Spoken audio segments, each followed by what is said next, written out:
creature was there inside the old me, all bottled up waiting to get free. Now I see the real me. Look at this, look at that, look at those. Let me just feel me. Beautiful, glamorous, radiant, ravishing. Look at the hair, look at the shape, look everywhere. I am such a divine me. Every studio will sign me. My cup runneth over. Whoever saw such a complete wow. Nobody will say no to me. No, no one is as gorgeous as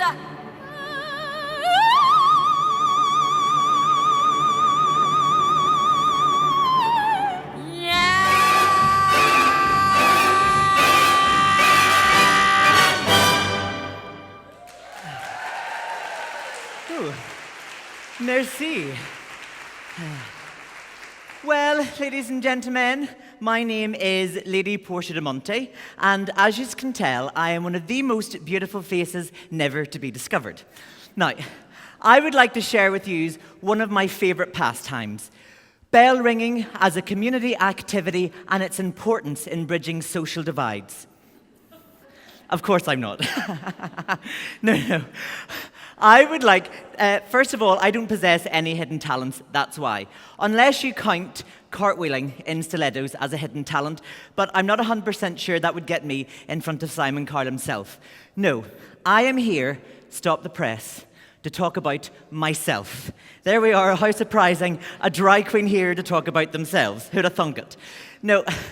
My name is Marcus Hunter-Neill, and when I'm not done up like a dog's dinner, I am a single man in his 30s, working in radio and living with dyslexia. Now, I work 24/7, and I always feel like time is against me, but a few things I'd like to share. Timing is everything, but procrastination is also the thief of all times. Now, although I can't read, write, or spell, I have managed to create 2 of my own TV shows, a BBC radio show, I have managed cosmetics counters, I've traveled the world, I have been a property developer, and I've even been the face of a nightclub. And don't tell anybody, but I've partayed with royalty. And all of this is down to the facts and the skills that I have learned becoming a drag queen. You see, drag queens have to be their own one-man bands. We are our own writers, producers, lighting, sound engineers. Someone's getting sacked. But at times we also have to be our own support group. So, like this. Oh, I can't do it. I can't do it. I can't. Of course you can. You look gorgeous. Your dress is beautiful. You've only had 3 rice cakes this week and you've lost 2 pounds. Oh, yes, that's right. Woohoo, party. So I have that conversation with myself all the time, ladies and gentlemen, but this is no mean feat. And I don't expect any of you guys out there to go out and buy a pair of fishnets and some disco pumps. For one, I don't need the extra competition, thank you very much. And 2, it takes me 3 hours from flash to bang to get ready. But the skill set is exactly the same. Now, whenever I was growing up as a little gay boy in Northern Ireland, I didn't really feel like the world was full of endless possibilities for me. And that is an understatement. But what I did, like any good drag queen in the making, I decided to create my own opportunities. So by using the power of my personality and charm, I convinced people that I was capable of doing any job, all while very quickly learning how to do it. But most importantly, keeping my game face on. You see, imagine me like a very beautiful swan on a country lake gliding gracefully across it, whilst underneath my legs are kicking like a lunatic. If you are imagining this, please imagine it in a wrap dress with some very nice earrings, okay? Now, a few key timings in my life are very, very simple. Whenever I was in school, I went to a unit that had dyslexia, okay, because I am dyslexic. Our teacher sat us down, our careers teacher sat us down and asked us what we wanted to be. It went round the class and it came to me, and I wasn't quite 100% sure, and I said, I either want to be an actor, a teacher, or an interior decorator, or possibly a TV presenter. What he did was he laughed in front of the entire class and pointed at me and said, people like you need to have realistic expectations in life. So what do you want to do? And until that point, that was all I wanted to do. So you see, ladies and gentlemen, thank goodness I never listened to him, because by not limiting myself to what other people thought that I was capable of doing, but instead faking it until I make it, I've managed to gain skills and open doors that would never have been possible before. Now, when you take the time to make people your focus, really, unlike Suzanne, not focusing on what she's meant to be doing. So when you take time to make people your focus and really hear what people say, not just think about what you are going to say next, but hear what they're saying and then react, you can overcome lots of obstacles. Nowhere did I see this more than whenever I worked for a cosmetics cancer charity called Look Good, Feel Better. And this was a charity for women going through different stages of cancer. And what they would do was come along for a pamper workshop and a makeup day. Because girls, when we look good, we feel better. That is a fact. And I used them, I created fashion shows for them, and I used them as the models. So lots of different shapes, sizes, ages, and stories took to the runway. But what we did was celebrate their bravery and their beauty. And just like those women, ladies and gentlemen, when life gives us lemons, slice it and pop it into your gin, because that's the best place for it. These women took control of the face that they were projecting into the world. And when you take time to make people your focus, really engage with them, what you have to do is be fun, entertaining, but also be very sympathetic to what is going round and sincere. And you need to stop, think, listen, and then react. And that way, you can actually overcome dampened embers before fires ever start. Now, as I said, I can't read, write, or spell. But I did hear the title of a book which has stayed with me my entire life. Cue first picture, please. Feel the fear and do it anyway. And what is the worst that can happen? I hear this in my head all the time. So, feeling the fear, doing it anyway, what is the worst that can happen? Well, apart from that time, I decided to walk home after a gig. I couldn't get a taxi, so I toddled across the bridge. I then sat down on the bench, and ladies and gentlemen, I tried to take off my killer heels. And then I woke up being kissed by a homeless man. Now, all I'm going to say, the moral of this story is never ever drink and drag, okay?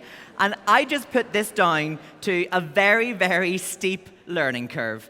And you see, we can't be afraid of steep learning curves, because these are the things that gives us life experience and really helps us through difficult situations, to fall back on them. So I now know I don't drink and drag, I drive to everything. But I spent 15 years trying to break into my dream job in radio. I knocked on doors, I did community radio, I sent off CVs, I did everything that you could possibly think of. But it all came to nothing. And I was feeling very defeated and wanted to give up. But I didn't, because I have a picture that I see in my head all the time, which is this.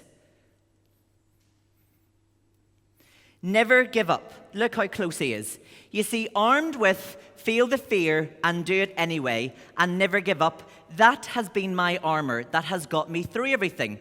Don't need an education to understand either of these two pictures. So when I was at a very low point in my life and signing on the dole, I got myself onto an apprenticeship scheme in the BBC, which was great. It got me the foot in the door that I needed. But in the group interview, I beat people with degrees and masters in journalism. I have no formal qualifications to my name. I was very lucky to be placed on the art show, but think about it. I can't read, I can't spell, I've never read a book, and I've no education, and I know nothing about the arts. So what did I do? I faked it. But 3 years on, I still work for the art show, and if I'm honest, I'm still slightly winging it. No, that's true. I just know how all the buttons work. I don't know anything else. So after a while being in there, I got offered my own entertainment slot on a Friday afternoon with the legendary Jerry Kelly. After 4 months of appearing on air, I got nominated for Newcomer of the Year at the PPIs. Now, within a couple more months, I then went on and won a bronze PPI, which is like the radio Oscars. Now, off the back of that, I got my own radio show. And the brief for this was really simple. All they wanted was an hour of Marcus. Now, that's unbelievable, okay? But this is what I mean about timing. 15 years ago, okay, I wanted to get into the industry. But I am now the first openly gay presenter live on air. 15 years ago, they wouldn't have been ready for it, or me. And sometimes I don't think people are ready for me half the time. But you see, sometimes all we need is just a little bit of patience and some faith within ourselves. So, you see, ladies and gentlemen, I know that some people don't like to stand out. And then I also know that there are some people that can't help but stand out.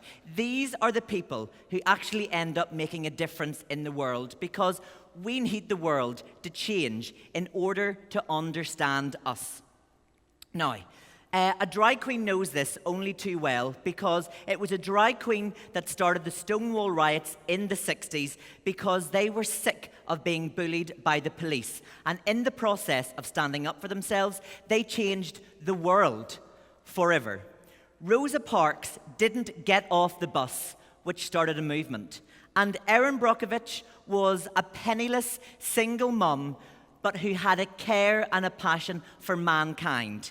What I'm saying is individual people can make a very, very big difference in the world. Now, with all the knocks that life has given me, I don't know how I'm standing here in a coral dress with electric blue shoes, but I am. But what I've actually noticed is everything that I need has always been inside me. I just had to channel it and believe in myself. So, a little bit like Dorothy from The Wizard of Oz, one of my favorite childhood movies. And all I'm going to say is, yes, cultural stereotype. I was an effeminate gay child that liked Judy Garland. Yes, I'm owning it.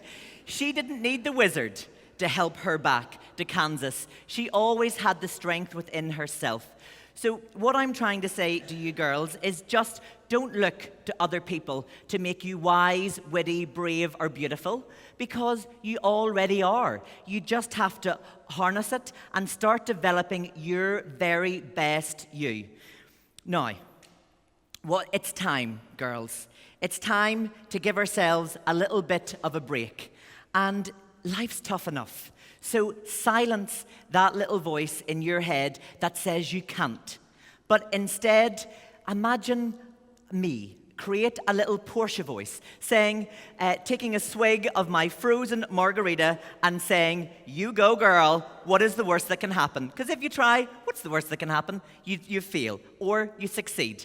Now, lastly, because I am severely dyslexic, I actually had to get one of my very best friends, Chris Rowan, sat on a bus for 2 hours. He came up from Dublin to Belfast to write and type this. Now, it did cost me a bottle of gin and a mixed meat kebab, but the next day he came into the BBC and he recorded this so that I could listen and learn to it. Not terribly successfully, as we've noticed. But what I'm trying to say is, where there is a will, there is always a way. And if you surround yourself with the right people, there ain't no mountain high enough that you can't climb. So thank you very much for listening, and until we meet again, take care, be good, and if you can't be good, just be good at it. Good night. No mountain high enough, ain't no valley low enough.